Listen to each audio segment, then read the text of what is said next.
Saudara yang kasih dalam nama Yesus,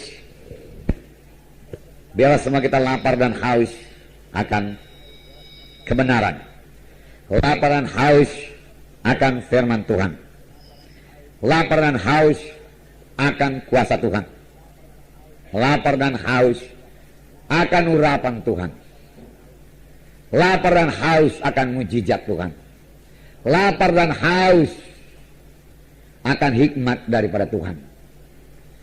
Oleh sebab itu saya minta saudara memiliki pikiran yang rohani. Tanpa pikiran yang rohani, saudara nggak bisa menangkap perkara-perkara rohani. Saudara tidak mengerti bagaimana mengerjakan pekerjaan Tuhan ini. Terlebih pada akhir zaman ini, Tuhan mau bekerja dengan sungguh-sungguh. Dan Tuhan hanya memakai orang yang sungguh-sungguh, yang sungguh-sungguh rohani. Pada akhir zaman ini tidak ada yang mustahil bagi orang yang percaya.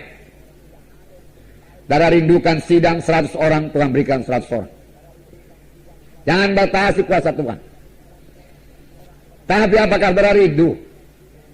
Apakah saudara haus untuk itu? Apakah saudara berdoa buat itu? Ini soalnya sekarang. Adakah kehausan? Sebenarnya kehausan lebih parah daripada kelaparan. Memang firman Tuhan berkata, berbahagialah orang yang haus dan lapar, atau lapar dan haus akan kebenaran, karena mereka itu akan dipuaskan. Berbahagialah orang yang miskin di hadapan Tuhan. Siapa yang mengaku miskin, ya, mereka lah yang punya kerajaan sorga. Miskin perkara-perkara rohani, tapi jangan miskin tinggal miskin, saudaraku. Miskin itu membawa kita minta kuasa, minta urapan, minta jiwa-jiwa.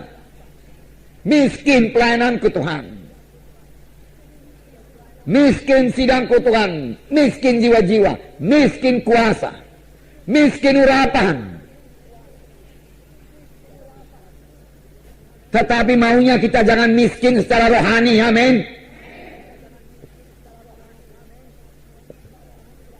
Saudaraku, sebab rohani nggak bisa dilikuidasi, kecuali kita sendiri yang melikuidasi diri kita.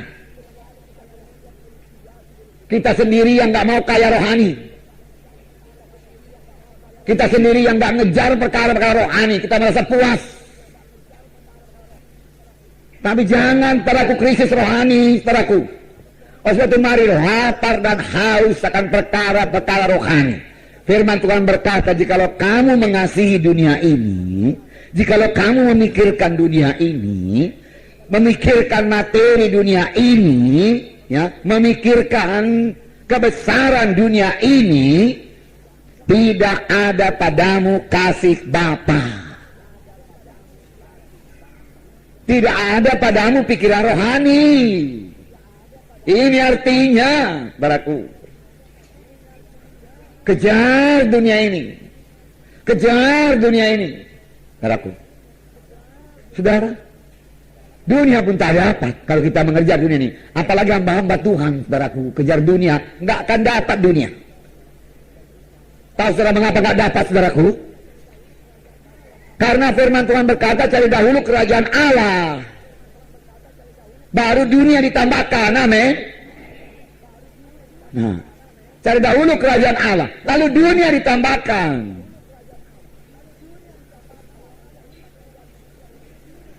Kalau ada hamba Tuhan mengejar dulu dunia, saudaraku, dunia pun nggak dapatnya, apalagi rohani.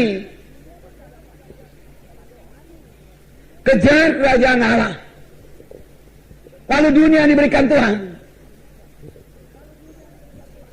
Amin, saudara.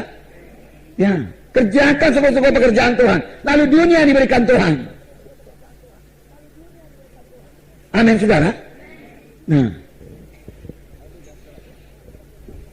haleluya. Nah, saudara, kita kasih dalam nama Yesus.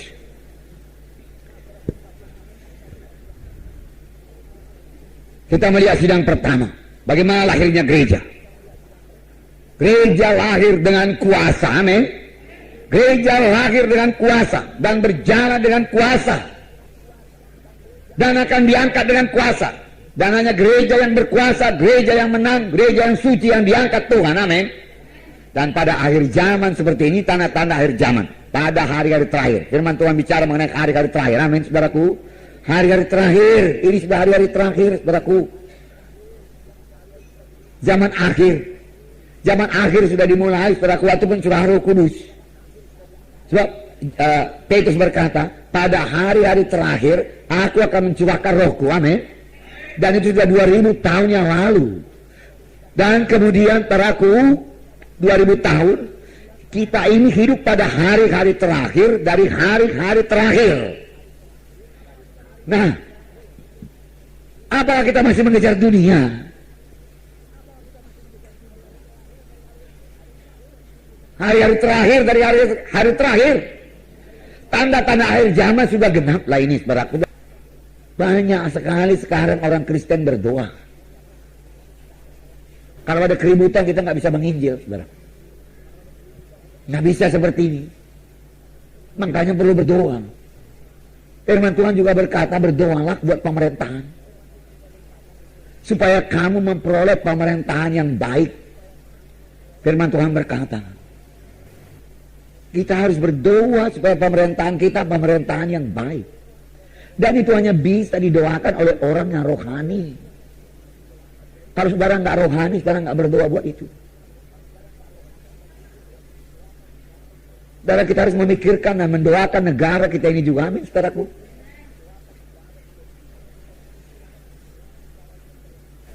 Tetapi saya mau mengatakan pada saudara, belum terlambat kalau kita ini semua orang-orang rohani, amin. Tapi kalau kita masih mengejar kepentingan diri kita sendiri, saudaraku, kita akan ambruk, saudaraku. Pelayan saudara juga akan ambruk. Marilah mulai berkorban. Marilah mulai percayai kuasa Tuhan, mujizat Tuhan. Berapa banyak mujizat Tuhan terjadi dalam kebaktian kita. Saya sungguh sadar, saudaraku. Ya, 2 kali ini, 2 minggu betul saya melayani saudaraku suku Chinese di kota sana, saudaraku. Sekitar 40-50 di antara mereka itu, saudaraku. Saya lapar, kemudian saya lapar dan haus. Tuhan, tolong Tuhan kuasamu. Tolong Tuhan urapanmu, Tuhan. Tolong aku, Tuhan. Berapa persenlah firman Tuhan yang bisa dia tangkap, Tuhan?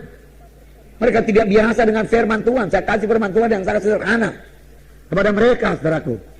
Ya. Oleh sebab saya berdoa, saya pikir pun nggak semua bisa dia tangkap firman Tuhan itu.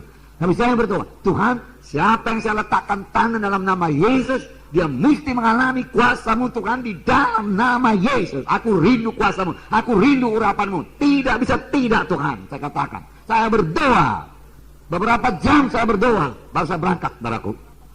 Nah, begitu caranya, saudaraku. Doakan lagi dalam nama Yesus, sembuhkan Tuhan dalam nama Yesus. Maju lagi satu ibu-ibu ke depan, saudaraku. Lalu, saudaraku, ibu ini saya tanya, mau apa ibu? Oh, dia bilang, saya mau doa, mohon urapan Tuhan untuk bersaksi. Saya belum pernah dengar, saudaraku, sepanjang melayani demikian, saudaraku. Begitu bersemangat dia bersaksi. Nah, makanya minggu depan ini, saudaraku, ya, akan lebih banyak lagi jiwa-jiwa baru. Amin, saudara.